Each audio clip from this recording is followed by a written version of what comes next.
Well, if you ain't heard by now, Kovalev was at Triple G and Canelo Alvarez. Thought Triple G won, of course.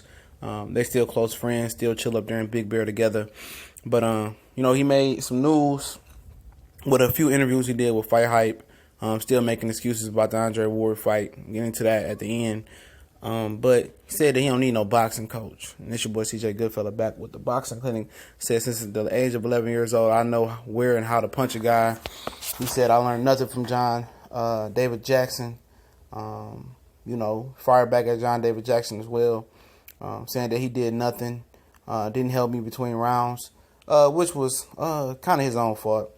I seen John David Jackson try to give him some information or some a game plan in between rounds, and Kovalev sounded like he said in the Russian, shut the fuck up or something, and put my mouthpiece in. I forgot which fight that was. But you notice John David Jackson tried to talk in that corner. He's not allowed to. So he stopped trying. And a little Russian strength and conditioning / coach came in there trying to talk. And this ain't nothing new. Abel Sanchez had to put him out the Big Bear Summit Gym. Said that he thinks he know everything. And this comment just confirms everything that Abel Sanchez has been saying. And his manager who manages Lomachenko, Klimov, whatever, I can't stand that little fuck. Saying that, now that they're not with Kovalev, they got something bad to say. Of course. He ain't gonna fuck up his money. Kovalev was his eighth fighter, and he ain't gonna talk bad about him before Kovalev about the payday versus Andre Ward 2 times. And John David Jackson said some factual things. I know they was factual. Said he tried to teach Kovalev to fight on the inside, and said Diane Turner, the black guy that's always hating on the new generation of fighters and act like Rocky Marciano is the greatest thing walking since sliced bread with his old ass. He fought a bunch of bums too. I ain't gonna speak on that though. But, he said he witnessed him, beating Kovalev up to the body, trying to teach Kovalev to fight on the inside. Kovalev folded up like a lawn chair. That's some shit you just can't make up, because Andre Ward went to the body and everybody said, he low blowed him. You know what I'm saying? So that's factual. You seen Kovalev can't take it to the body. But, this guy's so mannish, so stubborn, and that's not a good attribute to have in the sport of boxing. And he might get past Sharansky, being his own coach. We seen somebody else do it as well. The one guy he retired now. He lost to Bernard Hopkins.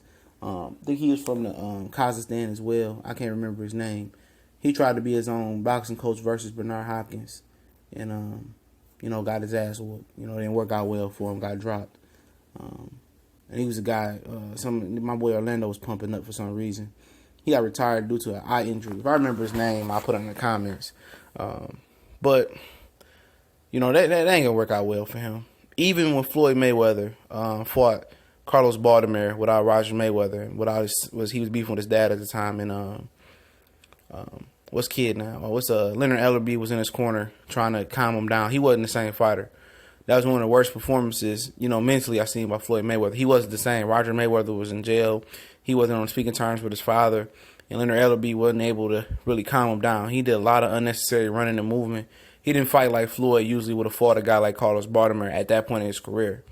And, he wasn't the same, without his trainer.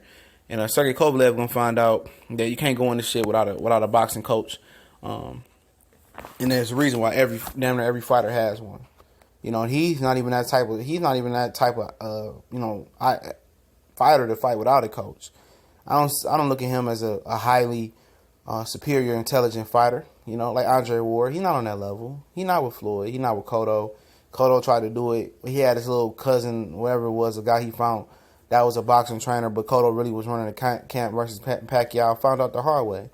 You got to find a guy that can see what you can't see, that you can trust. And it takes years and years and fights and rounds to build that camaraderie. And, Kovalev is willing to trust himself and his Russian mates to form that camaraderie. And like I said, the cry comes before the fall. Well, I said it with Adrian Broner, now I'm saying it with Kovalev. He's crying. When you out here making excuses as a grown man, when you out here saying that, I'm not mentally weak, well, you're mentally weak. If you got to say you're not mentally weak, then you're mentally weak. Shouldn't have to speak on it. You just go out there and show us versus Sharansky what you got left. You obviously didn't want Sullivan Barrera because that ass whooping was going to be, hellacious. At the end of the day, he's on the down slope of his career. It's over with for him. Even with the cruiserweight, he get killed. He can't make the weight at 175. He barely can make the weight. Let me say that. And at the end of the day, this is his life. He signed his life away with main events and got pennies and peanuts when he could have got with Golden Boy, Al Heyman, anybody else and made a lot of money, Bob Arum. But at the end of the day, bad business decisions and being dumb. But let me know what y'all think. We gone.